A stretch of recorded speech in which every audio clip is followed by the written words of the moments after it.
Hey guys, welcome back. Today we're looking at the foundations of U.S. government. So all the things that got rolled into what our Constitution would end up looking like. We're going to look at some of the influences on the founding fathers or the writers of the Constitution and where they essentially got their inspiration from for this document. So ancient influences going all the way back to the ancient Greeks. Democratic government, direct democracy, meaning that each person who was eligible had a role and a say in the government. They could participate via voting. And then we have the Romans, a representative democracy.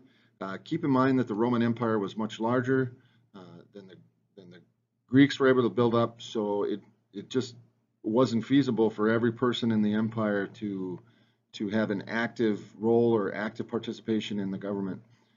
Citizens would elect representatives to act on their behalf. And then we move out of that ancient world history era and look at influences of the Enlightenment. So the founding fathers or writers of the Constitution were heavily influenced by the European Enlightenment of the 1700s. The Enlightenment focused on reason, human thought, and how our experiences dictate how we see the world. This was a huge change from divine reasoning of religious thought. Remember, at this time of the Enlightenment, it was kings and queens, that the monarch style of government, divine beings who were put into a role of power because of who they were, the family line they were born into. So some of the major players in the Enlightenment era: John Locke, all men are born with natural rights of life, liberty, and property. We'll see this line again. There'll be some changes or amendment to it. No government can revoke these rights. Citizens grant the government the power to rule, to protect their natural rights. So what John Locke was saying, as we're born with these natural rights of life, liberty, and property. And as a citizen, we're giving the government the power to make sure that they're protecting these rights. When a government fails to do this, it's the consent of the people that they revoke the power of the government, and it can be replaced. A couple other Enlightenment thinkers: Jean Rousseau developed the idea of the social contract. So a contract existed between the government and its citizens, and if the government broke the contract, revolution or overthrowing of the government was justified. So we see this during the American Revolution. The colonists felt that the King of England was breaking the social contract, and it was their right then to revolt and break away from England. And then Baron de Montesquieu felt that the power of the government should be divided between more than one branch. So very influential thought there, and we'll talk more about that. So how do these ideas fit? Locke's natural rights are seen in the Declaration as life, liberty, and the pursuit of happiness. Replacing the government that fails is cited as the means for the American Revolution. And separation is seen in our government's division into its three branches. So those three branches of government.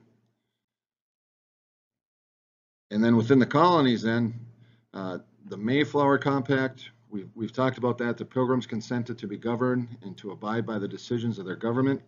Remember, they signed this document before they even got off the boat.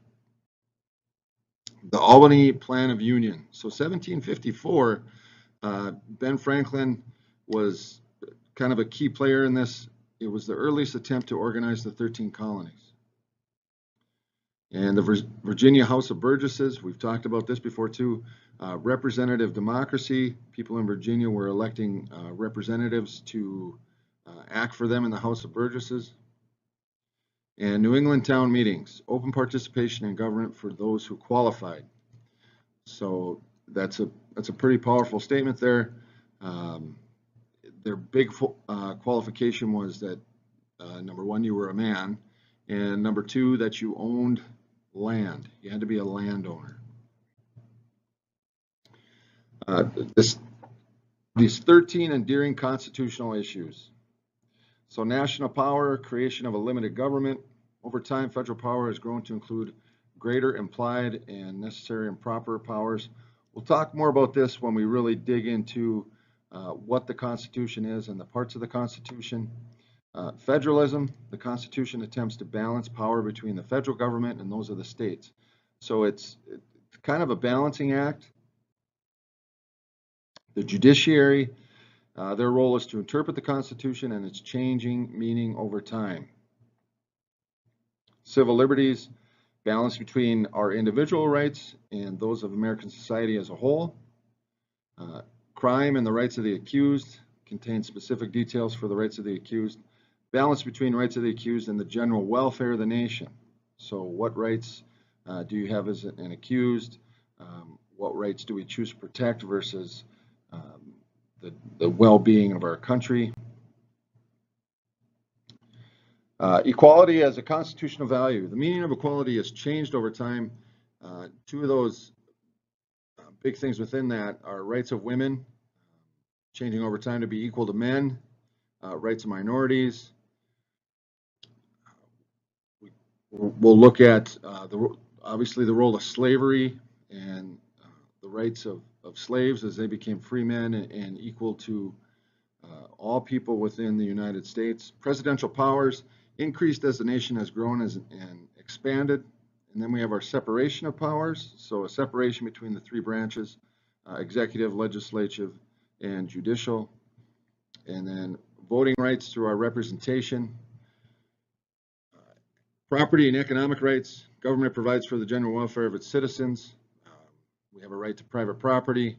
Constitutional change and flexibility. Constitution is a living document, meaning that it can be changed and reinterpreted to meet changing times.